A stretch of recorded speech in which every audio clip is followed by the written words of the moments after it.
Sim, a resposta para todas essas perguntas, sim. Sim, Deus quer que você avance, Deus quer falar com você. Tem coisas que Deus quer ajustar na minha, na sua vida. Sim, tem comportamentos que Deus quer mexer. Sim, tem compartilhamento do Espírito dele que ele pretende colocar na sua vida, para que você avance, cresça, viva uma vida que possa ser chamada de vida bem-sucedida. Hoje é a 13ª mensagem, 13ª mensagem do livro de Gênesis, na história de José, com o tema sucesso na vida. E todas as vezes eu faço questão de lembrar que sucesso na vida segundo o ponto de vista de Deus, não do ponto de vista humano, muito menos sucesso na vida do ponto de vista de pensamento sem Deus, de vidas que não incluem Deus, não incluem ao Senhor Jesus Cristo, muito menos o seu Espírito Santo, tampouco a sua palavra está presente na vida de muitas pessoas. Tem pessoas que vivem a vida sem incluir Deus no seu dia a dia. E acham que o que vivem pode ser chamada de vida bem-sucedida. Será? O que é sucesso do ponto de vista de Deus? Será que a sua vida, se fosse avaliada pelo Espírito Santo ou pelo próprio Jesus, diretamente num bate-papo, ele diria que a sua vida é uma vida bem-sucedida? Será que ele diria que a minha vida é uma vida bem-sucedida? Quais coisas precisam estar presentes na sua vida e na minha vida para ser chamada de uma vida de sucesso, uma vida bem-sucedida? Quais coisas precisam ser excluídas da minha vida e da sua vida para que a nossa vida seja uma vida mais bem-sucedida do ponto de vista de Deus? Porque do ponto de vista do mundo sem Deus, a gente já sabe o que é sucesso. Do ponto de vista do mundo sem Deus, sucesso é ter aquela mulher, aquele homem. Sucesso é poder comer naqueles restaurantes que eu gostaria. Sucesso é poder vestir aquelas roupas, dirigir aquele carro, fazer aquela viagem. Sucesso é progredir nas realizações profissionais, crescer, ter mais dinheiro, ter melhor posicionamento social, mais seguidores no Instagram, mais inscritos no Facebook. Sucesso é ter só alegria, só sorriso, um corpo saudável e sarado. E tem outras coisas como essas que fazem parte da cabeça. Ter uma boa formação, fazer uma bela faculdade, conquistar um bom emprego, ter um bom salário que me pague as coisas que eu gostaria de ter na minha vida. Não passar por problemas nem doenças. Não morrer antes do tempo. Enfim, tem coisas como essa, que muitas são não tão boas, outras são boas, mas será que as coisas que passam na cabeça do mundo sem Deus pode ser chamado do ponto de vista de Deus de vida bem-sucedida? O que compõe uma vida bem-sucedida? É disso que nós estamos tratando nessa série de mensagens. É a 13ª dentro da vida e da história de José, no livro de Gênesis. Então, se você está aqui no vídeo ou se você está aqui na igreja e perdeu muitas mensagens, vai até o nosso canal do YouTube. Procura lá as 12 mensagens sobre sucesso na vida, baseada na história de José, no livro de Gênesis. E essa palavra de Deus com certeza vai construir sua vida, sua história, vai ajudar você a reorientar seus valores, vai ajudar você a checar a sua vida do ponto de vista do microscópio de Deus, que é a sua palavra. E quando a gente se expõe à palavra, Deus nos olha. Quando a gente se expõe à palavra, quando a gente busca a palavra, Deus nos olha.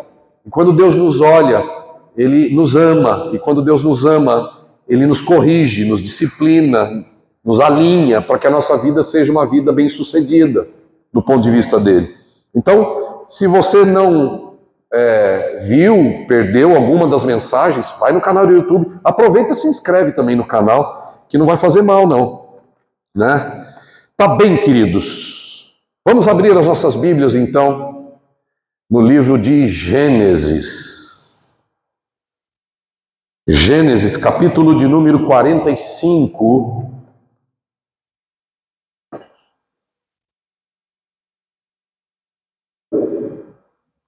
Tenho certeza que o Senhor vai falar ao seu coração. Todas as vezes que a gente abre a palavra bendita de Deus, todas as vezes que a gente está reunido como igreja, tenha certeza, o Espírito Santo vai falar com você, vai tocar você, vai ajudar você, vai fortalecer você, vai te encorajar. Tenha certeza disso. Tenha certeza disso. Se prepare para o impacto de Deus na sua vida. Se prepare para o impacto do Espírito Santo na sua vida. Amém? Confie em Deus. Confie em Deus. Aleluia. Vamos ler a Bíblia então. Palavra de Deus. Gênesis 45, versículo de número 1 ao 8. Nós vamos falar do tema hoje, a mão invisível de Deus. Esse é o tema de hoje, dentro do tema principal, sucesso na vida. Capítulo 45, verso 1. José não conseguiu mais se conter, havia muita gente na sala, e ele disse aos seus assistentes: saiam todos daqui. Assim, ficou a sós com seus irmãos e lhes revelou sua identidade. José se emocionou e começou a chorar. Antes de continuarmos, eu quero fazer uma pausa sobre esse momento do livro de Gênesis, este momento da vida de José, esse momento do texto que está nas suas mãos e você está acompanhando comigo.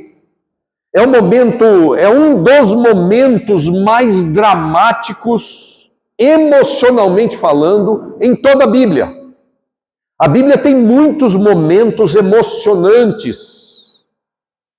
A Bíblia tem muitos encontros emocionantes. Pessoas da mesma fé que se reencontraram.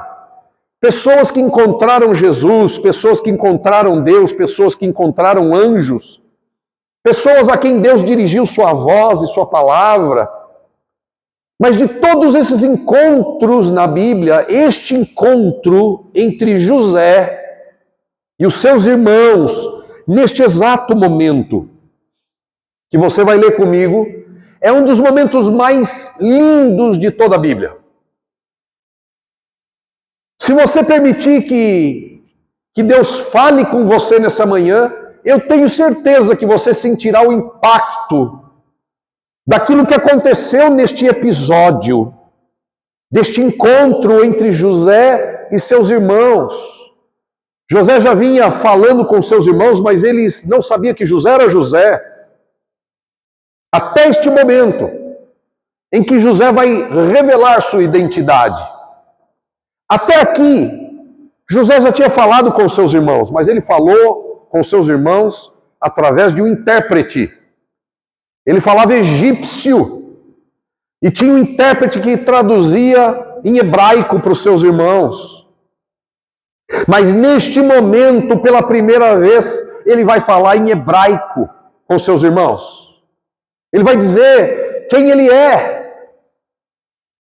E é um momento que você não faria mal nenhum deixar Deus tocar você, porque José foi profundamente tocado neste encontro. Então não segure nada. Deixa Deus falar com você. Eu acho interessante que no meio da igreja de Jesus tem aquelas pessoas que gostam de eleger o que é mais espiritual e o que é menos espiritual. A minha recomendação para você é que você não entre neste grupo de eleger o que é mais espiritual e o que é menos espiritual. Tem um grupo de gente que acha que espiritual é não se emocionar nunca. Então essas pessoas vão construindo uma vida gélida. Essas pessoas vão construindo uma vida desprovida na maior parte do tempo de reações e de ações emocionais. Como se emocionar fosse algo ruim. Foi Deus quem colocou emoções dentro de nós. Ele pegou o conta-gota dele e disse: vou dar para o Júnior um tanto de vida emocional. Vou dar para a Cecília outro tanto de vida emocional. Então nós temos pessoas que reagem de maneira emocional diferente. E não cabe a ninguém dizer quem se emociona é mais espiritual do que quem não se emociona. Há um outro grupo de gente que acha que não se emocionar de jeito nenhum é espiritual. Tem gente que acha que nem Deus tem emoção. As pessoas que acham que Deus não tem emoção precisam ler a Bíblia com mais detença. As pessoas que acham que Deus não é emocional, que Ele não se emociona, precisam ler a palavra de Deus com mais clareza, com mais calma, com uma mente mais aberta. E o outro lado também é verdadeiro. Para aqueles que acham que Deus não é racional, que Deus não tem nada a ver com o intelecto. Tem muita gente que acha que para seguir Deus ou sua palavra, ou ser espiritual, precisa deixar o cérebro do lado de fora da igreja. E tem gente que é pura emoção e esquece da razão. Mas eu digo para vocês com carinho, igreja que eu pastoreio com tanta devoção ao meu Senhor, amados de Jesus, essa coisa do extremo nunca é um bom lugar. Nunca é bom lugar ficar na parte do intelecto ou na parte da emoção, ou julgar os da emoção como não espiritual, ou julgar os intelectuais como não espirituais. O melhor lugar é o equilíbrio. O melhor lugar é o equilíbrio. A Bíblia aponta vários textos sobre se emocionar. Quando Jesus ficou sabendo da morte de Lázaro, e uma das irmãs disse para ele assim: vem ver onde nós enterramos Lázaro. A Bíblia diz: Jesus chorou. A Bíblia diz que Jesus chorou. Você tem textos na Bíblia que Jesus se indignou. Por exemplo, quando ele chegou na igreja e viu o mercado que a igreja tinha virado. E que Deus não estava se manifestando naquele lugar. Tamanha era a distância do coração das pessoas de Deus. Frio. A Bíblia diz que Jesus se indignou tanto a ponto de ter uma atitude muito forte. Virou as mesas dos cambistas, dos que vendiam, compravam. Então veja, ele agiu com muita carga emocional. Não sem controle, mas agiu. Então a Bíblia está cheia de textos. Por exemplo, Paulo escreveu em Efésios, diga comigo, não entristeçais o Espírito Santo da promessa. É um mandamento, quer dizer que o Espírito Santo pode se entristecer comigo e com você. Gente, Deus é Deus da razão e Deus é Deus das emoções. E as melhores razões e as melhores emoções estão no nosso Deus. Amém? Seja uma pessoa equilibrada entre razão e emoção. Por que estou dizendo isso? Porque está aqui José. José vai se emocionar, mas não vai se emocionar pouco. José é um homem de Deus. E ele vai se emocionar e não vai se emocionar pouco, não. Verso 2, José se emocionou e começou a chorar. O choro tão alto que os egípcios o ouviu. José chorou tão alto que gente lá de fora do palácio ouviu José chorando. Logo a notícia chegou ao palácio do faraó. Imagina o brado de choro de José encontrando seus irmãos e pensando, hoje não passa, hoje eu vou dizer quem eu sou. Depois de mais de 20 anos, ele vai falar com seus irmãos, a quem ele amava tanto, e que fizera tanto mal para ele, mas ele já não se importara com o mal que fizeram a ele, e ele chora porque ele sabe que ele vai dizer, sou José, eu sou José. Quem já ficou distante dos seus amados, por algum motivo, quem já foi privado do relacionamento de gente importante para o seu coração, sabe o que José aconteceu com ele aqui. Quem por algum motivo ou outro ficou distante, forçosamente distante de quem ama, entende José. Se você não se emociona muito, talvez ainda você não tenha vivido o suficiente para se emocionar quando você encontra ou reencontra pessoas queridas. Por isso que as dores são importantes para nós, porque as dores quebram o gelo, as dores servem como martelo para quebrar a indiferença, as dificuldades servem como martelo para quebrar o iceberg do nosso coração e colocar a gente num prumo melhor. As dores, as dificuldades da vida servem para romper, para fazer rachaduras, de maneira que o Espírito Santo e o amor de Deus possam entrar. E está aqui José, que começa a chorar tão alto, que a notícia chega até o palácio do próprio faraó. José está gritando. Eu imagino que o choro de José não tenha sido nada de boar, não. Oh, não! Nem aquele choro meio contido, aquelas lágrimas que escorrem secretamente, você tenta segurar, não. Ele rompeu completamente as fronteiras das emoções, as barreiras e as barragens da emoção e deixou fluir. E chorou gritadamente. Tamanha era a alegria, a angústia de agora poder se revelar aos seus irmãos e dizer: sou eu sou aquele seu irmão. Já ficou privado da presença de alguém que você ama?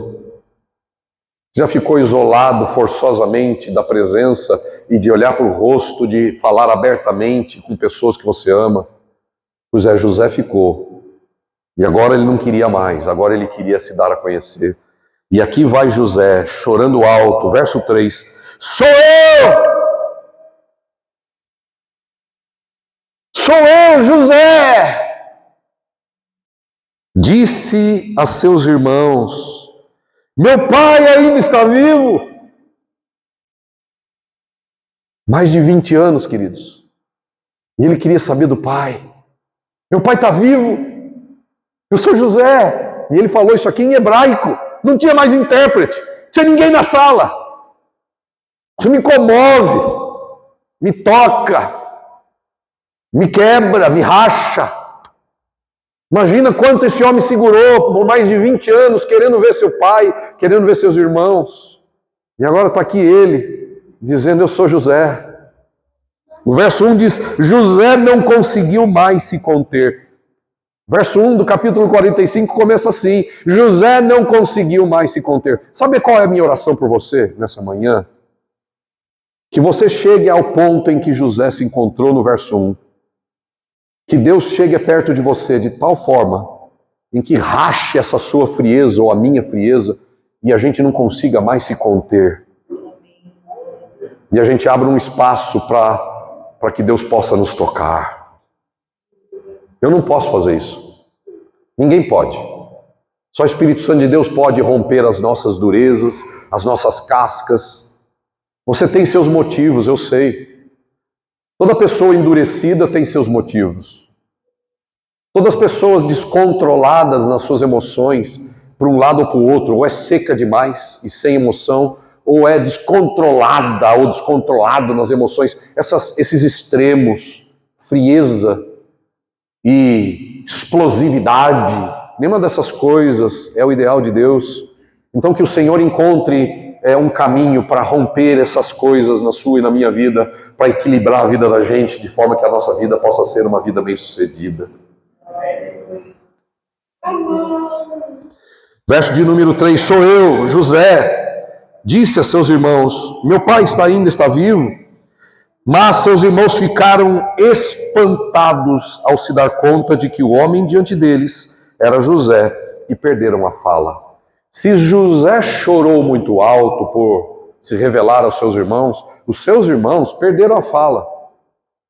A emoção do coração dos irmãos era muito grande também. Eles quase que não acreditavam que aquele homem era José. Não é possível. O menino que a gente jogou no poço, o menino que a gente arrancou a túnica que o pai tinha dado para ele, o menino que a gente vendeu como escravo para a tribo dos ismaelitas, que estavam a caminho do Egito, é esse homem, o governador, o primeiro-ministro do Egito, é meu irmão Josézinho. Sim, É o José, e eles ficaram, sabe quando você encontra algo muito, muito, muito, muito forte diante de você, uma experiência muito grande, eles perderam a fala. Chocados.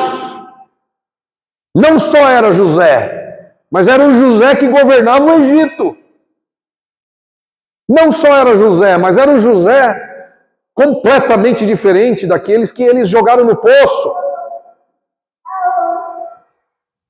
Por que eu estou falando essas coisas? Para que a gente ganhe a dimensão exata deste encontro. Por que eu estou dizendo essas coisas? Para que a gente entenda, não somente com o nosso intelecto, mas com as nossas emoções, com os nossos pensamentos, mas também com o nosso coração, o que se trata esse texto que está diante da gente. Não é qualquer texto, não é qualquer situação, é um encontro único. Verso de número 4. Cheguem mais perto.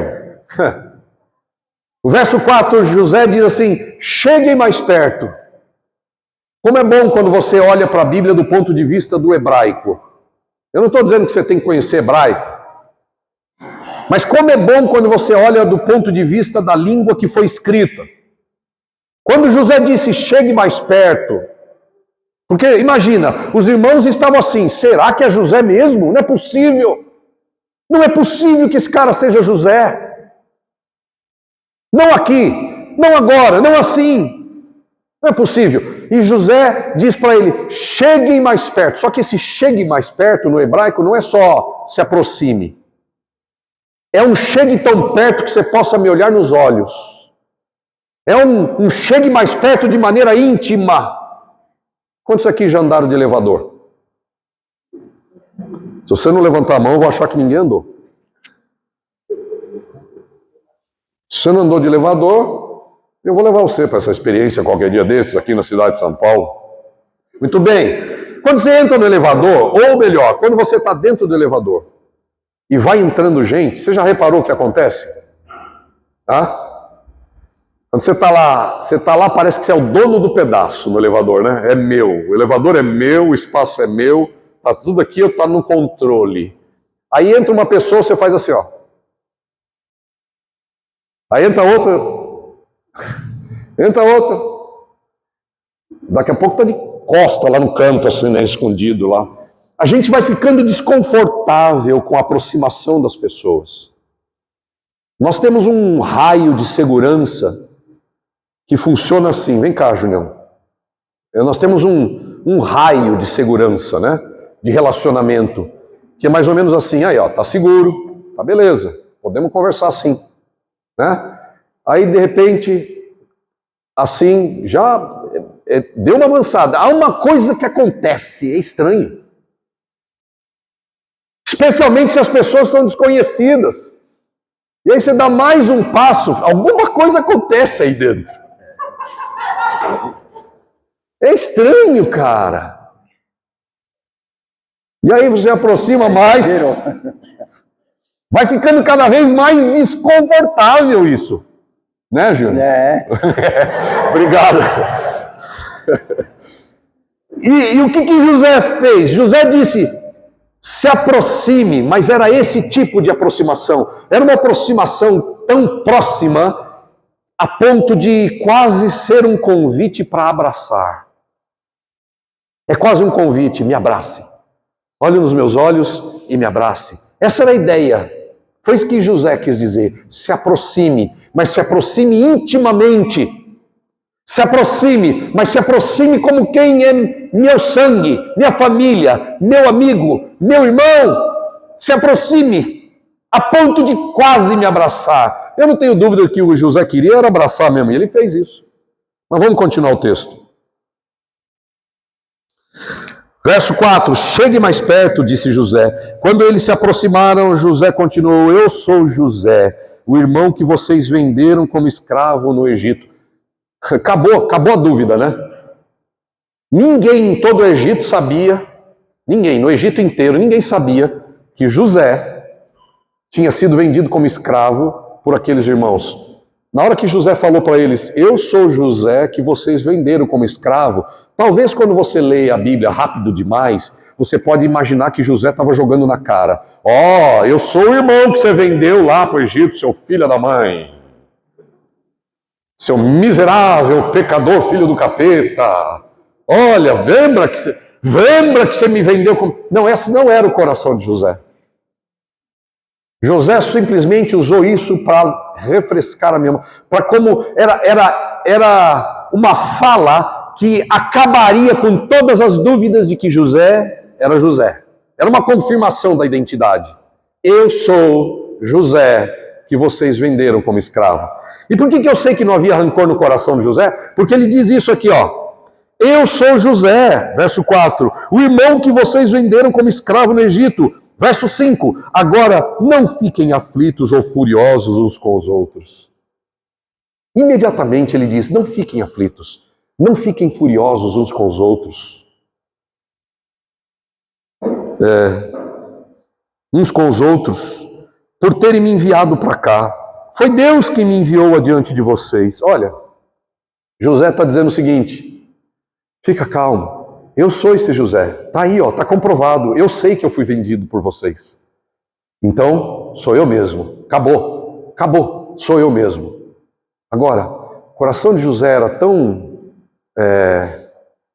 aquecido pelo fogo de Deus, pela presença de um Deus caloroso.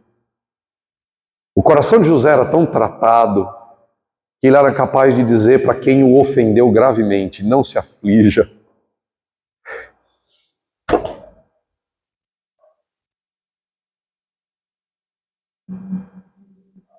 Deus quer nos conduzir a esse ponto, sabe? Da gente ser capaz de dizer para quem nos machuca, não se aflija.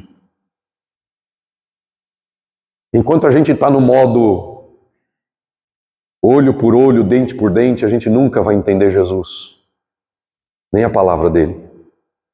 Enquanto a gente está no modo bateu, levou, a gente nunca vai entender Deus, nunca vai entender Jesus, nem sua palavra. Enquanto a gente está no modo ninguém me faz de besta, a gente nunca vai entender Deus, nem nunca vai entender Jesus, muito menos sua palavra. Enquanto a gente está no modo, ninguém passa por cima de mim, eu não vou deixar ninguém passar por cima de mim. Enquanto a gente está no modo, eu não vou ser fantoche de ninguém. Sabe, quando você fica assim na vida, você fica duro, você fica enrijecido, você fica o tempo todo policiando. Ninguém vai me fazer de besta. Eu estou pronto para minha mão está sempre fechada. Quem não quer ser feito de besta, quem não quer deixar os outros passar por cima, quem está no modo, eu não vou ser enganado por ninguém, está sempre com a mão fechada, pronta para dar um soco, pronto para se ameaçar, me fazer de besta, se ameaçar, me fazer de bobo, se ameaçar, passar por cima de mim, eu já estou com a mão pronta. Deus vai levar, ameaçou, eu vou dar. Então eu tenho que me proteger, e gente que tem que se proteger na vida e não entende a proteção de Deus, precisa se proteger, precisa ficar duro, rígido, empedrecido, empedernido. Não se abre, não se quebranta, não se amolece. Não é o caso de José. José estava amolecido. E ele diz para eles, não se aflijam. E não fiquem acusando um ao outro por vocês terem me vendido para cá. Foi Deus. Foi Deus. Foi Deus. Imagina o ofendido dizer para o ofensor, não se aflija porque você me fez mal. Não parece Jesus? Quando Jesus disse, se alguém te bater numa face, volta também a outra. Parece o Espírito de Jesus aqui no próprio Gênesis. E era. Versículo de número 5. Agora, não fiquem aflitos ou furiosos uns com os outros por me terem vendido para cá.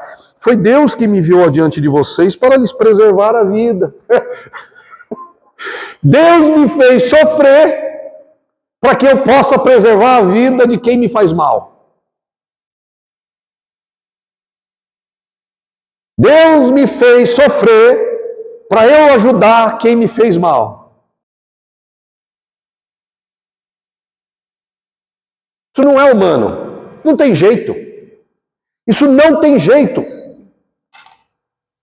Deus me fez comer o pão que o diabo amassou, como dizem aí fora, para que eu preserve a vida de quem me fez mal. Para que eu preserve a vida de quem o diabo usou para me amassar o meu pão. E agora eu estou aqui, eu estou numa outra situação, mas eu passei por um bocado terrível, por um vale de sombra e de morte, mas eu estou aqui e digo para você, não se aflija. Verso 6. A fome que assola a terra há 2 anos continuará por mais 5 anos, e não haverá plantio nem colheita. Deus me enviou adiante para salvar a vida de vocês e de suas famílias, e para salvar muitas vidas. Portanto, verso 8, portanto foi Deus que me mandou para cá, e não vocês. Foi Ele quem me fez conselheiro do faraó. Foi Ele que me fez administrador de todo o seu palácio. Foi Ele que me fez governador de todo o Egito. Foi Ele. Foi Ele que me fez sofrer, mas foi Ele que me fez conselheiro do faraó. Foi Ele que me fez chorar, mas foi Ele que me faz consolar quem chora. Foi Ele que me azucrinou e me apertou para que eu possa ajudar quem está no aperto. Foi Ele que me deixou ter fome para que eu possa estender a mão para quem passa fome. Foi Ele que me fez chorar para que eu possa consolar quem chora. Foi Ele que me fez entristecer para que eu possa dar meu ombro para quem está triste. Foi Ele. Com consolo que vocês foram consolados, console outros. Por isso vos digo, amai-vos uns aos outros, como eu vos amei, para que o mundo creia que Deus, o Pai, me enviou. Por isso vos digo, se não perdoardes os homens as vossas ofensas, tampouco vosso Pai Celestial vos perdoará. É disso que se trata a vida com Deus. Por que será que José foi tão grandioso? Por que será que José foi considerado grande? Por que será, meu irmão, minha irmã, no vídeo, aqui, presencialmente, por que será que o Espírito Santo pairou sobre a vida de José mais do que sobre qualquer outro personagem do livro de Gênesis, até mesmo de Abraão? Por que será que o Espírito Santo pairou sobre a vida de José desse jeito? Nem mesmo Abraão, que é chamado pai da fé, teve tanto a mão de Deus como estava sobre a vida de José. Por que será? O que levou Deus a dizer para Moisés, isso aqui é uma interpretação minha, mas o que levou Deus a dizer a Moisés, Moisés, faça um registro cuidadoso da vida deste homem, José, para que as futuras gerações possam passar bastante tempo com ele. Por quê? Por que a Bíblia, o livro de Gênesis, não tem nenhum outro personagem que ocupe mais o livro de Gênesis do que José? Por quê? Por quê? Nenhum outro personagem no livro de Gênesis, o Espírito Santo fala tanto da trivialidade da vida dele, do dia a dia, como era o dia a dia. Fala do sofrimento, fala da sua glória, mas fala da sua trivialidade, com detalhes. A história da vida de José começa no capítulo 37 e vai até o último capítulo do livro de Gênesis. Nenhum outro personagem no livro de Gênesis ocupa tanto tempo. Por quê? O que é que havia em José?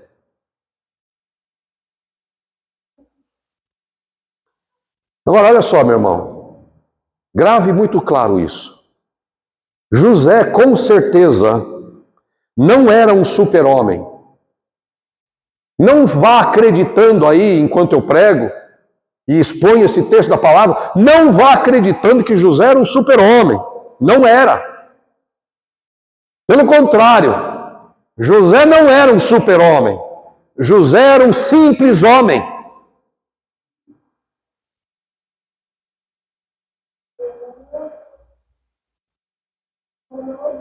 Era um simples homem. E eu, particularmente, gosto muito dessa maneira do Espírito Santo reforçar, mostrar para a gente claramente de que cada herói, aspas, cada herói da fé descrito na Bíblia, o Espírito Santo faz questão de mostrar que eram simples homens. Se você abrisse a sua Bíblia lá, por exemplo, no livro de Tiago, no capítulo 5, se quiser anotar, depois você olha, mas lá no capítulo 5 de Tiago, você vê o apóstolo Tiago falando de Elias, o profeta Elias, lá de 2 Reis, 1 Reis, né? E no capítulo 5 de Tiago, ele fala sobre esse Elias. E olha o que ele registra. Capítulo 5 de Tiago, verso de número 11, diz: Elias era homem como nós. Escute, Elias era homem como nós. E, no entanto, quando orou insistentemente para que não caísse chuva, não choveu durante 3 anos e meio. Então ele orou outra vez e o céu enviou chuva e a terra começou a produzir colheitas. Mas olha o que começa dizendo Tiago: Elias era um homem como nós. José não era um super-homem. Como eu disse, José era um simples homem como eu e você. Cuidado, cuidado, cuidado e cuidado. Eu disse várias vezes cuidado, então tome cuidado. Cuidado que o diabo pode usar, o adversário pode usar a própria Bíblia para dizer para você que você nunca vai viver o que a Bíblia diz que é possível viver. Cuidado, porque às vezes o inferno sopra no ouvido da gente a ideia de que essas coisas que as personagens da Bíblia viveram, só eles podem viver. Só eles poderiam ser assim. Que nós nunca chegaremos a esse ponto. Meu irmão, nós já chegamos. Não há diferença entre você e José. Não há barreiras entre você e José. Como diriam aí fora, todos são farinha do mesmo saco. Ser humano, finito, falho. Eu já disse para você como é que José começou a vida dele. Como um jovenzinho arrogante, prepotente, presunçoso, cheio de si, com um ego gigante, sabichão. Achava que todo mundo ia se curvar diante dele. Esse era José de 17 anos, 18, 19, 20. Mas Deus foi tratando com José, e não é a minha fala hoje. Hoje não, já falei disso. Agora, vamos continuar o que José não era. José jamais andou sobre as águas. Escute, José jamais andou sobre as águas. José não possuía um halo ao redor da sua cabeça. Sabe o que é um halo? Um halo é aquele círculo que está em volta dos astros no céu. Aquele círculo que fica em volta. Ou que a Igreja Católica relata as suas estátuas como uma ideia de santificação e coloca um halo, uma aura, uma coisa redonda ao redor da cabeça. Isso é um halo. José não tinha um halo sobre a sua cabeça. José nunca realizou nenhum milagre. Nunca. Em toda a sua história, José nunca realizou um milagrinho sequer. Veja a vida de Elias. Veja a vida de Eliseu. Veja a vida de outros profetas. José não fez nenhum milagrinho, nenhum milagrão. José não era nenhum santo de gesso puro e intocável. Não, José não era um santo de gesso puro e intocável. santificado na cabeça dos outros. Não, José não era isso. José não fez nenhuma profecia assustadora. Não fez nenhum, não mencionou nenhuma profecia. José tampouco escreveu uma escritura. Não tem o livro de José na Bíblia. Não tem. José não participou das escrituras sagradas. E eu poderia ainda continuar um pouco mais na minha lista do que José não era. Agora a minha pergunta permanece. Por que, então, José foi tão importante? Por quê? Eu vou responder essa pergunta. E você faria bem em anotar. Como eu tenho dito ao longo dessa série de mensagens sobre a vida de José, se você anotar, orar sobre aquilo que você anota e ouve, e praticar o que você ouve, sua vida pode mudar radicalmente para sempre. Não tem como alguém receber a palavra de Deus e colocá-la em prática com fé, oração e a sua vida permanecer a mesma. Se a vida de alguém que frequenta a igreja de Cristo ou está exposto à palavra de Deus permanece a mesma, é porque o coração está muito endurecido. Porque o resultado direto da ação do Espírito Santo na vida de alguém é amolecimento, enternecimento. Deus só deixa a gente mais terno, nunca mais azedo. Deus só deixa a gente mais feliz e nunca carrancudo. Deus nos torna mais seres humanos e não parecido com um anjo. Deus nos torna mais simples e não complicados. Deus nos torna mais doce e não salgado, e não azedo, amargo. Deus adocica a nossa vida. Deus nos torna a gente mais confiante e confiável, e não alguém que não se pode confiar. Deus melhora tanto que nos chama de cristãos, pequenos cristos, seguidores e discípulos de Jesus. Esse é o nível de transformação que Deus quer promover na nossa vida, a ponto de nos transformar em cristãos. Pequenos cristos. Por que então José foi tão importante? Ele foi importante por causa disso. Ele foi importante por causa da sua fé em Deus. Anote isso. Sua fé em Deus e por causa da sua atitude diante das dificuldades. Tudo que eu estou dizendo até agora, eu estou dizendo para chegar nesse ponto. Nesse ponto. José foi importante, não porque ele nasceu importante. José foi importante não porque ele se tornou governador do Egito. Tem gente que acha que será importante por causa da posição que um dia ocupará. Nenhuma posição na face da terra confere a você e a mim um grau de importância que só Deus pode conferir. Nós não seremos importantes aos olhos de Deus, muito menos para o mundo, porque ocupamos cargos maravilhosos, ou porque temos muito dinheiro, ou influência, ou poder. José não foi importante porque ele era o primeiro-ministro do Egito. José foi importante porque Deus estava sobre a sua vida. José foi importante por causa da fé que ele tinha e por causa da sua atitude, isso é importante, por causa da sua atitude diante das dificuldades. José tinha uma fé sólida que levava a uma atitude maravilhosa diante da vida e dos seus desafios. José tinha uma fé e uma atitude maravilhosa diante da vida e dos seus desafios. Anote isso. Fé sólida e atitude reta. Diga isso para mim, deixa eu ver. Fé sólida e atitude reta. Isso tornava José importante. Sua fé sólida e sua atitude reta. de acordo com a sua fé. Olha só, Charles Swindoll é um dos meus mentores, já há muito tempo falecido.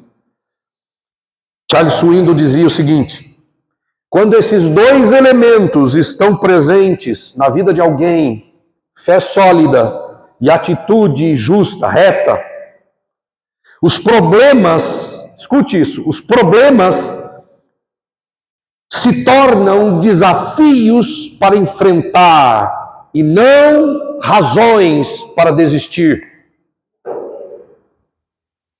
Quando você solidifica como uma rocha a sua fé em Cristo, e quando você tem uma atitude de acordo com essa fé bíblica,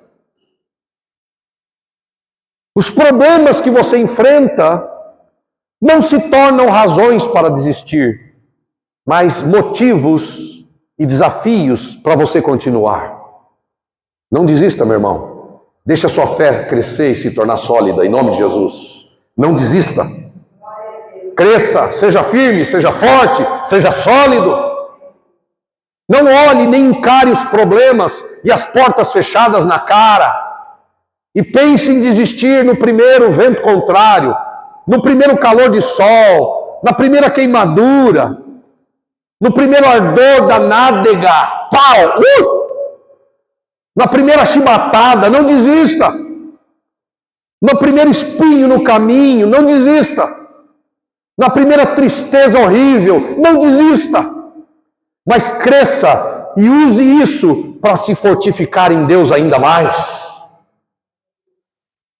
Fé sólida e atitude reta. Foi isso que fizeram de José alguém tão importante. Eu quero passar para você 3 lições para a gente fechar. 3 lições desse momento da vida de José. 3 lições. Primeira,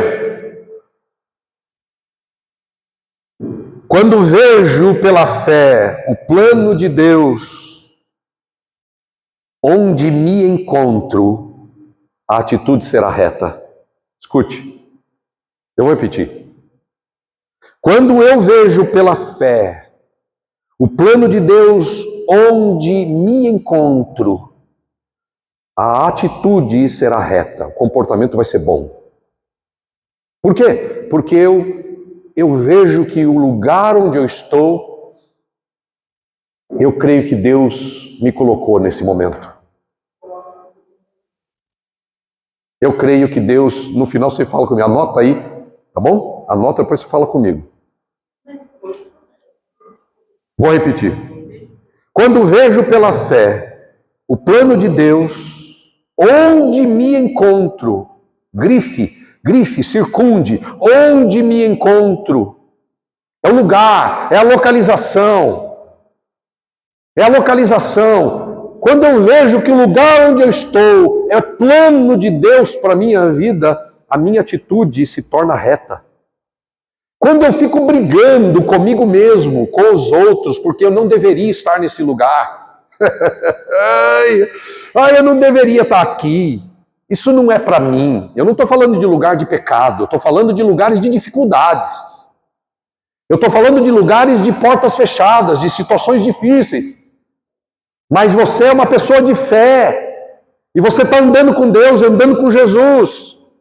Então o melhor jeito de enxergar é que o lugar onde você está faz parte do plano de Deus. O Charles Swindoll, há muito tempo me ensinou, em um dos seus livros, há muitas décadas, muitas também nem tanto, algumas décadas atrás, eu aprendi com o Charles Swindoll que ele dizia, na maior parte do tempo, a gente só vai entender a vontade de Deus quando a gente já está nela. A gente gostaria de saber a vontade de Deus antes. A gente gosta de querer saber o futuro. É por isso que as religiões da mentira fazem tanto sucesso. As religiões da mentira. Olha, sua vida vai ser assim, você vai encontrar tal pessoa. Essas coisaiadas aí que quer prever o futuro o tempo todo. A gente gosta de querer prever o futuro. Mas na maior parte das vezes, acredite, não se frustre mais. Na maior parte das vezes, você vai saber que a vontade de Deus é aquela quando você já está nela. Por exemplo, A vontade de Deus para você num domingo de manhã do dia 30 de julho era que você estivesse aqui na Rua Caçaquera, na Igreja Apex, porque você está aqui. Você está aqui. E o fato de você estar aqui é a maior prova de que essa é a vontade de Deus para a sua vida. Veja pela fé, enxergue pela fé. Se você anda com Deus como José andava, se você inclui Deus na sua vida como José incluía, se você depende de Deus como José dependia, se você ama Deus como José amava, acredite, a mão invisível de Deus vai guiar você e o lugar onde você está, neste momento, faz parte do plano de Deus. O lugar onde você está faz parte do plano de Deus. Não se desespere. O problema da gente é quando a gente quer pular fora do lugar onde a gente está. E a gente quer fazer qualquer coisa para sair dali. E não funciona. Eu quero, mas não funciona. Eu mesmo fiquei 14 anos fora do lugar que eu achava que Deus tinha para a minha vida. Fiquei 14 anos fora do lugar que eu achava que Deus tinha para a minha vida. E não importava a força que eu fizesse, nada mudava. Mas quando aprove a Deus mudar, Ele mudou a minha geografia. No tempo certo, meu irmão, minha irmã, Deus vai mudar a sua geografia. Fique tranquila. Fique tranquilo. No tempo certo, Deus muda a geografia da gente. Mas é no tempo de Deus. É no tempo de Deus. Não é no seu tempo. Não é na sua vontade. É no tempo de Deus, Deus muda a sua geografia. O lugar da sua habitação. Fique tranquilo. Deus está no controle. Aleluia! Segundo, quando eu percebo pela fé, a mão invisível de Deus em minha situação, minha atitude será reta e tranquila. Quando eu percebo pela fé a mão invisível de Deus em minha situação. Primeiro eu falei que quando você vê pela fé é o lugar onde você está. O lugar, geografia. Agora eu não estou falando de lugar, eu estou falando de situação. Sabe? Tem situações ao nosso redor que não adianta orar e não muda. Já passou por isso? Ora e não muda. Eu já provei todas essas 3 coisas que eu vou falar para você. As 3 coisas que eu estou pregando hoje pela manhã já passaram na minha vida de maneira muito forte. E essa é uma das grandes coisas sobre Deus. Quando você se entrega a Ele, anda com Ele e o ama de todo o seu coração, a mão invisível de Deus vai coordenar os fatos da sua vida, as situações da sua vida, as circunstâncias da sua vida, as coisas que te acontecem, a mão invisível de Deus vai coordenar. Então eu preciso enxergar pela fé que as coisas que estão ao meu redor estão acontecendo comigo, Deus sabe, e Ele tudo vê e tem um plano maravilhoso. Meu irmão, Deus tem um plano. Quando eu estou falando aqui Deus tem um plano, eu não estou pensando naquela linguagem crenteira, do tipo, Deus tem um plano na sua vida, mas ninguém sabe o que é. Não é isso que eu estou falando. Eu estou falando, você está numa situação, seja qual for, boa, maravilhosa ou ruim, desesperadora, e por mais que você ore, não muda. Deus está com a sua mão sobre você, fica tranquilo. Não importa o que te aconteça. Não importa o que aconteça ao seu redor. Deus está no controle e Ele tem uma saída. Ele tem uma solução. Não importa o que aconteça. Ele está controlando os fatos, as circunstâncias e as pessoas para fazer as coisas acontecerem no devido tempo na minha e na sua vida. Enxergue pela fé tudo que te acontece. Enxergue pela fé tudo que te acontece. Você não é qualquer uma. Você não é qualquer um. Você é filho de Deus por intermédio de Jesus Cristo. Você não é qualquer um. Você é filha do Deus Altíssimo por intermédio da cruz de Jesus Cristo, por meio do sangue de Jesus Cristo, por meio da ressurreição de Jesus Cristo, por meio da salvação de Jesus Cristo. Eu e você somos filhos de Deus. Deus me ama e te ama. Ele está trabalhando nas situações. Ele está trabalhando nas situações.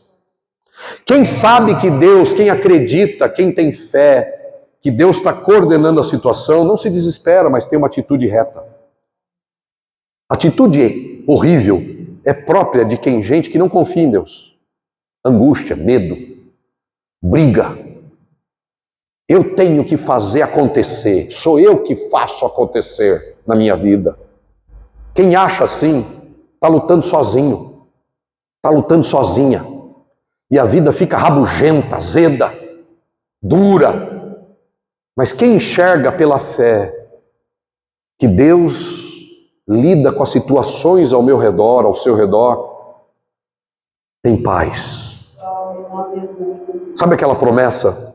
A paz de Deus que excede todo entendimento guardará os vossos corações e os vossos pensamentos em Cristo Jesus. É assim que acontece. As coisas estão ruins ao meu redor, mas a minha mente está em paz. Eu quero orar pelo João Costa já já. Já já nós vamos orar por João Costa. Quem é João Costa? João Costa é um amigo meu. João Costa é meu amigo. João Costa é meu irmão. João Costa é um discípulo de Jesus. Eu o amo muito. Essa semana eu tive 2 vezes na casa dele. Ele está com um câncer terrível. E está sofrendo horrivelmente. A filha dele está ali atrás chorando. E muitas pessoas da família dele estão aqui me ouvindo. Ele foi desenganado pelos médicos. Recebeu essa notícia semana que passou. E essa semana estive eu na segunda visita que eu fui fazer na casa dele, fui eu, minha esposa Cecília, meu enteado, meu amigo Carlos, a gente foi junto. E eu fiz algumas perguntas para ele, a gente conversou bastante, tomamos um café, cantamos um cântico. Eu perguntei se ele conhecia uma música grande. Ele disse, eu conheço, mas não sei cantar sozinho. E a gente cantou todo mundo junto. Grande é o Senhor e muito digno de louvor. Na cidade do nosso Deus, seu santo monte, a alegria de toda a terra. Grande é o Senhor em quem nós temos a vitória, que nos ajuda contra o inimigo. Por isso diante dele nos prostramos.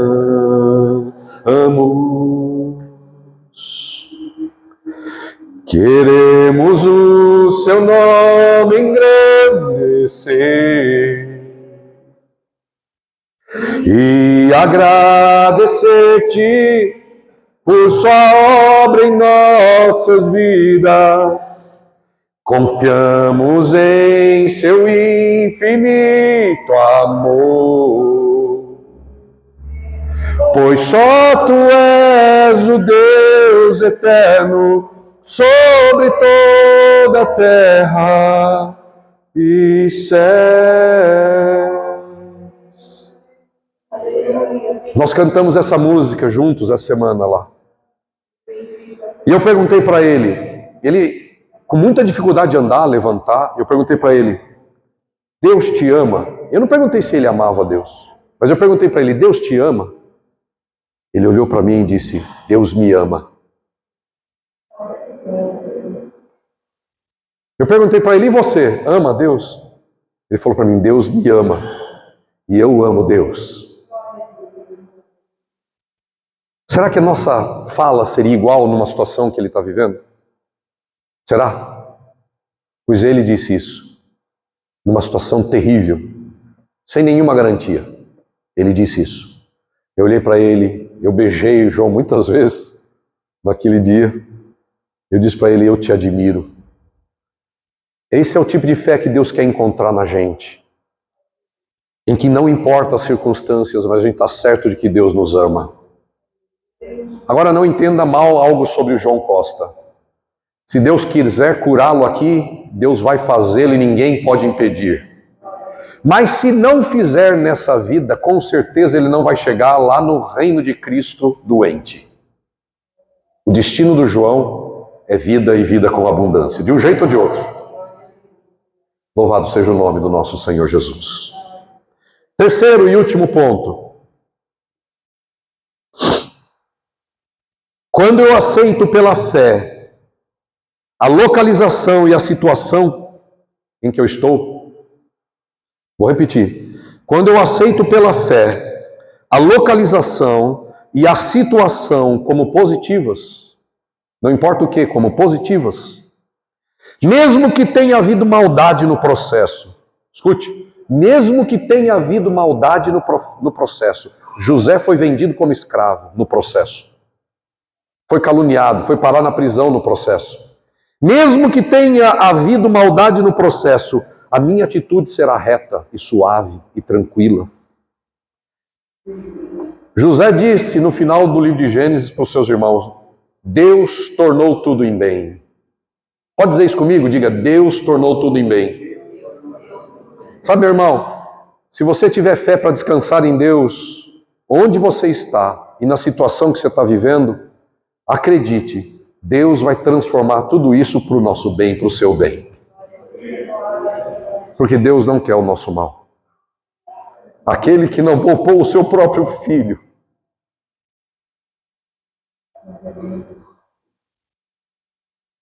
Aquele que não poupou o seu próprio filho, mas o entregou por nós, para morrer na cruz, horrivelmente. Como não nos dará com ele todas as coisas?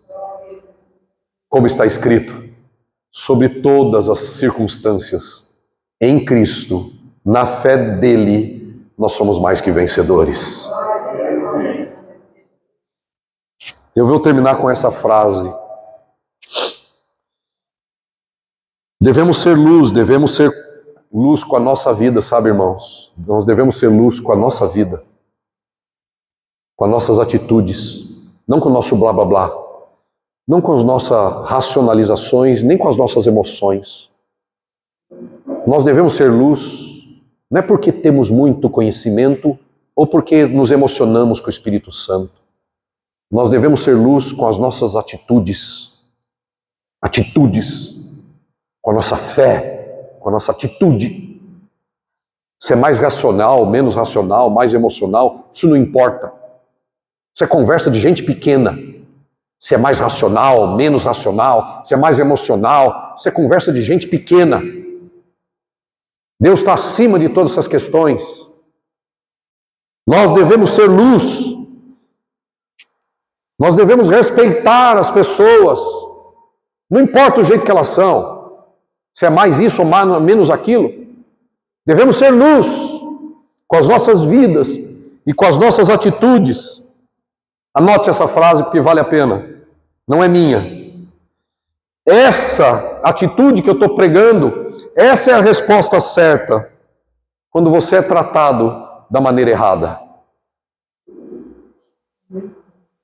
Uma fé sólida, uma atitude reta, é o que Deus espera de mim, é o que Deus espera de você, quando você é tratado da maneira errada. Essa é a resposta certa ao tratamento errado. Fé e atitude reta. Jesus fazia assim, e Ele deseja que a gente seja assim também. Louvado seja o nome de Jesus. Vamos aplaudir o nosso Deus e Pai.